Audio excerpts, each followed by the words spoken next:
Bukan lon tua benar, tungku lucky mens. Lon tama bacu. Yang hiren lon pegah mentang kalau lon pohureng lon. Demi Allah lon kalau pernah meluncukeh mesti orang manusia karena lon merenung hukum humaniter, gimana cara memanusiakan manusia, oke? Tetapi yang TNI tipai yang kota Kuala Mai timbak lagi timbak bui di betong ngetih 57 roh lamuronnya hanai pegah dia lawan. Yang cukup aneh. Kayak lawannya terbukti dan diakui oleh Jokowi kan. Rumah gudang pedun orang ipo. Pakainya naik terang. Pakai terang lo kan cukup aneh. Di sini ke deh lengkalan yang provokator yang dibina oleh tipai. Long mantang long pegah. Payah tak pegat kriteria so yang bela kepentingan Islam negara Islam Aceh. So yang bela perjuangan Aceh. Baru jeda pegah ganyan alim ulama yang betul-betul ditegakkan amar ma'ruf nahi mungkar. Baik baju-baju ka batang tabarut tapegat identifikasi.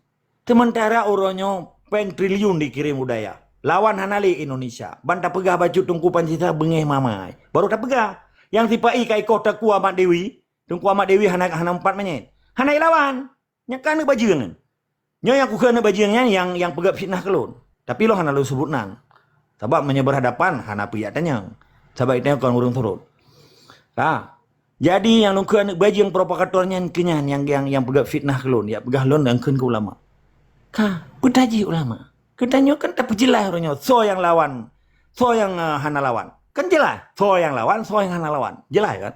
Berarti hana lawan di Indonesia. Ya meme na ulamanya ipu belah ulama. Ya meme ulamanya hana sebut roy ulama. Ulamanya yang buat kalian. Kemenan. Tapi yang kau tak kuah urang tungku bantah kiah 57 roh, tirtuh 27 roh. Kurban di sinan, udah isi meyuk. Itu orang lam arakun dua macam kejadian di Aceh. Yang diakui cuma heboh tempat aja. Rumah gedung simpang kakak. Sedangkan tunggu badai hanai kakui. Pak rumah kupu. Lain hanai akui. Yang tempat lagi dom hanai akui. Domnya di peloton di kota tungku dan ulama dum TNI. Pakai anda mengahi kelon. Deh di sini provokator dan bijih haram jadah. Cuma hana gentleman.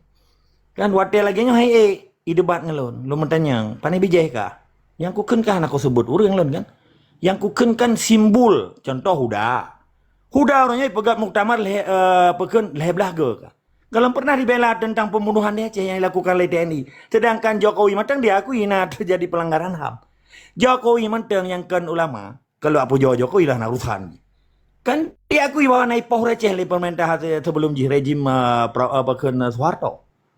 Pakai pencara bijih Aceh haram jadahnya na daerah bro beo tahu kan ipegah roy walid lam handa depu bengai kelon akan halu darah akan ringan darah awak kamu akan melawan yang kung ketengku yang kota ku tengku anai bela nya kan biadab betul kan pakah nak bela watai kota ku tengku Ahmad Dewi watai kota ku urang duma rata kecamatan merodi ti lagi ti anak batai tu di koh boboh ta'ala wabah di huang ngan matoi kau ngan saya hana kabela yang lom baru ku pegah kayak lawan lon hana apa pre silakan pre entah tiga suan agam lom menan yang lom pedro supaya baik di framing yang kota ku bangsa Aceh yang orang kayak damang tentera hana kau plan tentera hana kakun ke tipai kau pakai lom kayak aku yang ku bela Aceh long bela Aceh keturunan dia tanya dari nek endatu tu pecrok Belanda yang pecrok di ITI jamun sampai orangnya long berketurunan kan pura-pura agam baik pegah mama haram jadah yang orangnya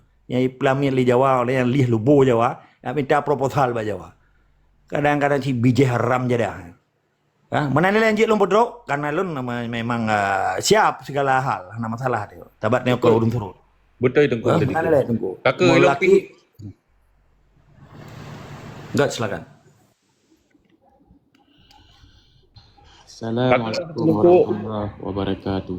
Waalaikumsalam warahmatullahi wabarakatuh. Ulung laki izin lainnya kamu grab ina balong. Bah, dak semayang le. Terima kasih. Assalamualaikum warahmatullahi wabarakatuh. Waalaikumsalam warahmatullahi wabarakatuh. Kru semangat.